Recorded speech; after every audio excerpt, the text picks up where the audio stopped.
మనకు దయ చూపించాడు కనుకనే ఆకాశం నుండి ఆయన పరలోక మహిమను విడనాడి ఈ భూమి మీదికి వచ్చి కన్యమర్య గర్భంలో జన్మించి మనందరి కొరకు ఆయన 30 సంవత్సరాలు జీవించి 3.5 సంవత్సరాలు ఆయన గొప్ప పరిచర్య చేశాడు. ఆయన గొప్ప పరిచర్య చేశాడు. ఈ భూమి మీద కాలము సంపూర్ణమై ఉన్నది, దేవుని రాజ్యం సమీపించున్నది. అందరూ అంతటా మారు మనసు పొందండి. అందరూ అంతటా, అందరూ చిన్నవారేమి పెద్దవారేమి గొప్పవారేమి అల్పులేమి కదులేమి అందరూ కూడా మారు మనసు పొందాలని, అందరూ క్రీస్తులో ఉండాలని. యేసు క్రీస్తు ప్రభువును నమ్ముకుంటే మరి కులం మార్చుకోవడానికి అవసరం లేదు, మతం మార్చుకోవడానికి అవసరం లేదు. మరి ఆయన ఏమంటే హృదయ శుద్ధి గల వారు ధన్యులు, వారు దేవుని చూచారు.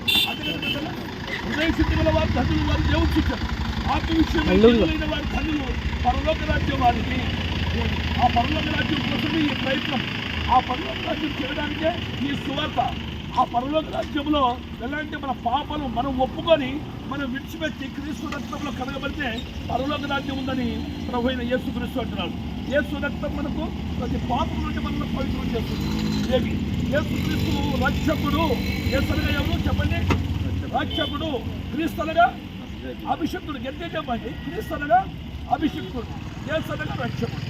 అటువంటి యేసు క్రీస్తులో మనం ఉంటే మనం ఈ భూమి మీద ఈ పనులు చేసుకునే అవసరం లేదు. మనకి ఈ శరీరం వదిలిపెట్టిన తర్వాత మనకు మహిమగల శరీరం వస్తుంది.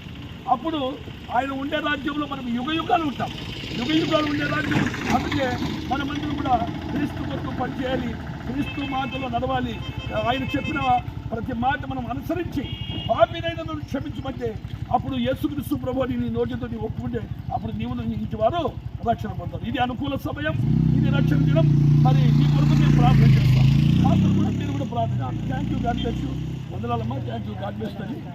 Praise the Lord. Thank you, God bless you.